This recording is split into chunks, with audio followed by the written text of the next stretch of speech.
Hello and welcome to the Toffee Blues, your source for all things Everton. And we're here today to review Everton's 3-0 defeat, I should say, defeat against Manchester United on Sunday. And I think the immediate thing to address after having said that is that it really wasn't a 3-0 game, in my opinion.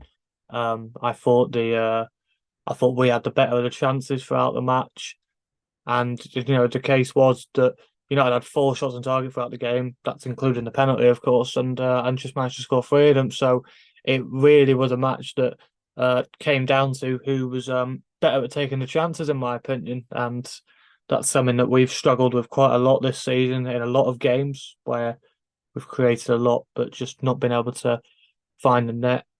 But um, that is particularly frustrating given the circumstances surrounding this fixture, and obviously being uh after the 2 week break in which the 10 point deduction was announced. Obviously, there was a lot of anger throughout the week after that announcement was made, and obviously protests were organised, and all of that went off absolutely perfectly.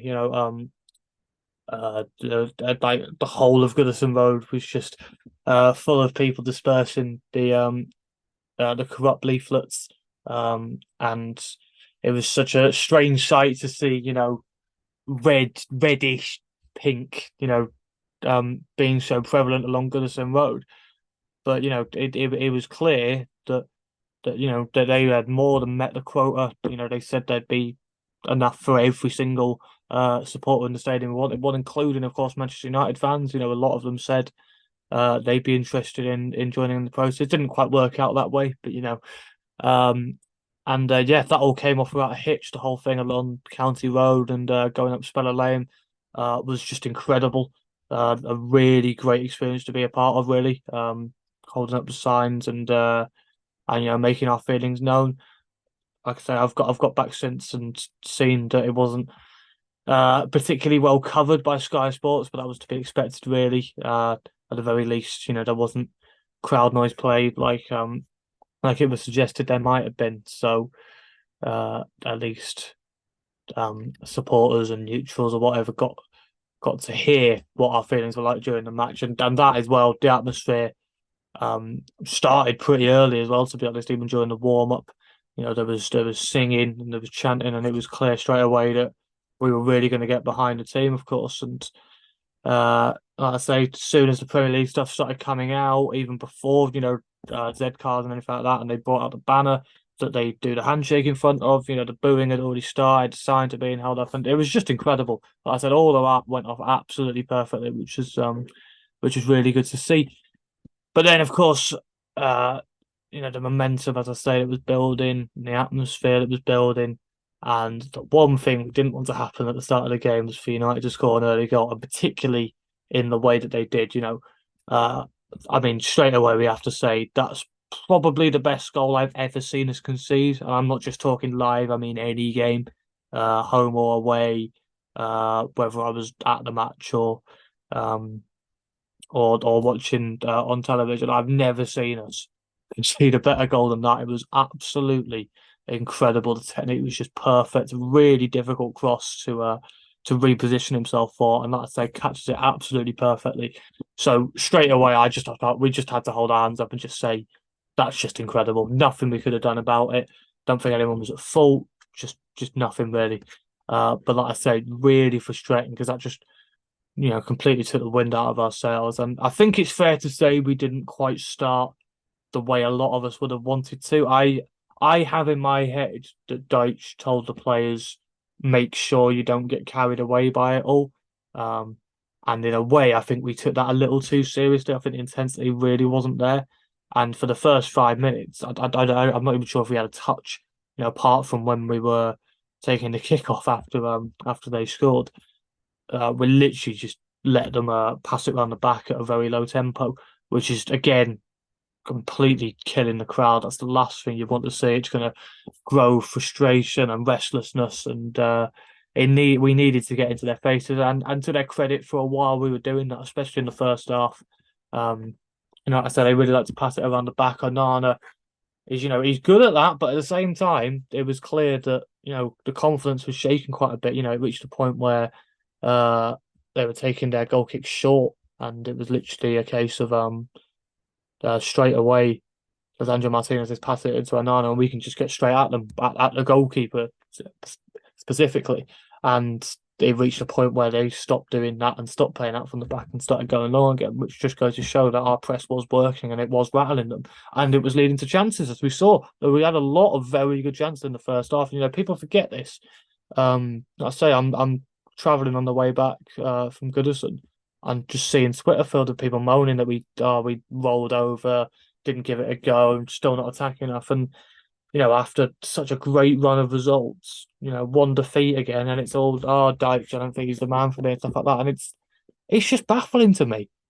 I really don't understand it. I think people still need to like have a bit of perspective. We're not going to win every game.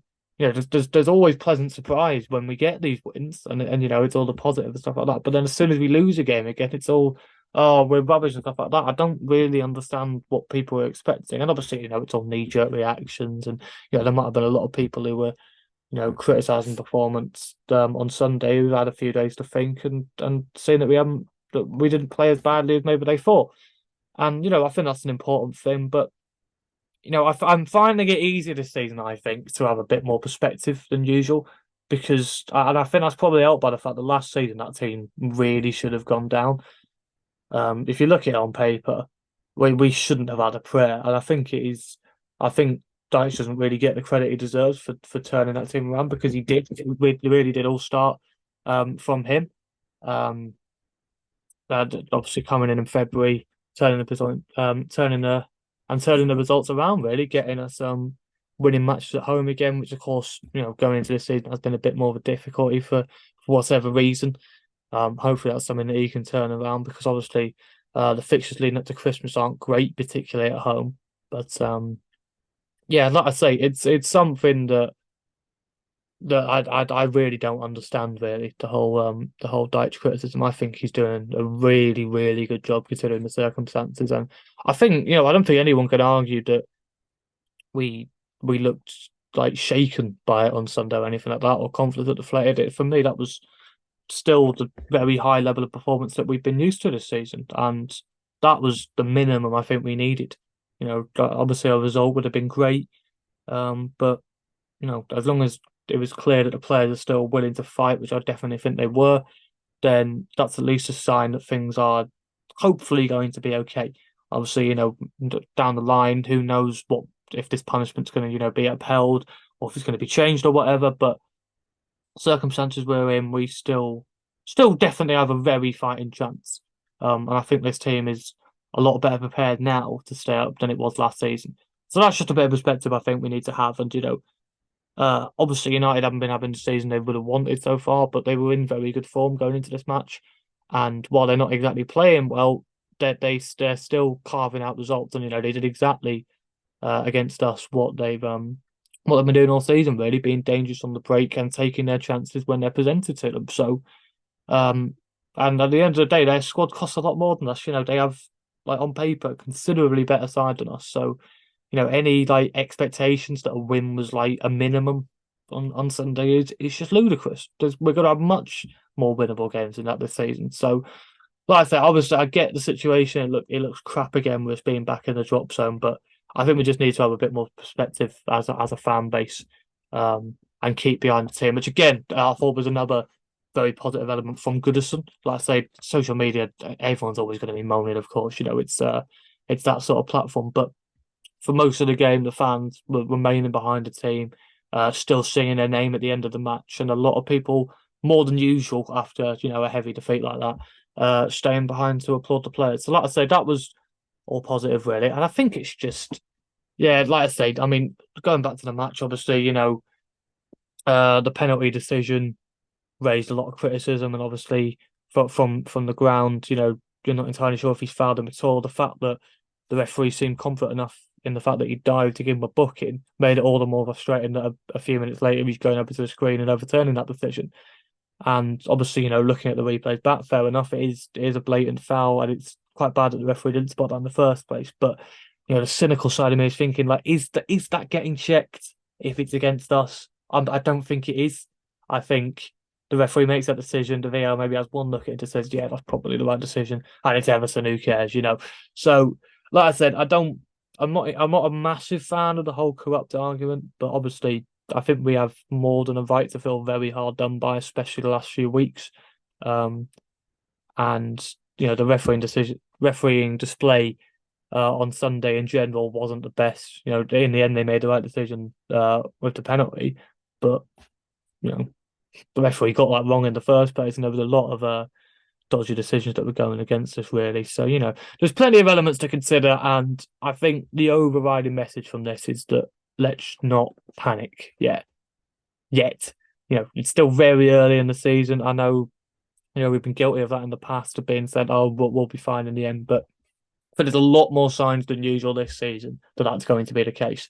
And obviously the 10-point deduction doesn't help that. But at the end of the day, we've got to try and imagine it as if that 10-point deduction hadn't happened and we'd still been in 14th going into that. Obviously, the result on paper doesn't look great, but I think more people will be able to take positives from that performance and still see that we're heading in the right direction. And as I say, like I said, I don't want to keep going over the same points, but the fact is we were still showing a lot of fight, uh, and that is in regard to the punishment.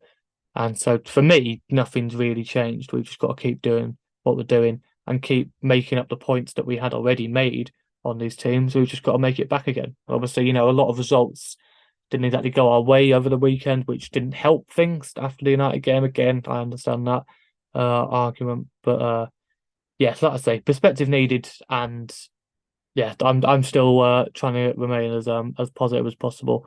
Um, and yeah, I think that's probably the best motive for all of us, really. So yeah, I think that basically just sums up all I had to say, really. I guess like just quickly touch on some player performances. Again, I thought Mikalenko was very impressive. Jared Bramford again, obviously not ideal. United are one of the teams that are being talked about as maybe wanting to sign him down the line. So maybe could have done with him not playing as well as he did against them. But obviously, we still want them playing as well as possible while they're still our players. So yeah, from that side of things, obviously another top performance from him. And I think I need one more just quick special mention as well for Idrissa Gueye, who again I saw a lot of people giving stick after the match, which I really didn't understand. I actually thought he was probably our best player, all told. And obviously, big shoes to fill in Amadou Onana, who was missing through the calf injury.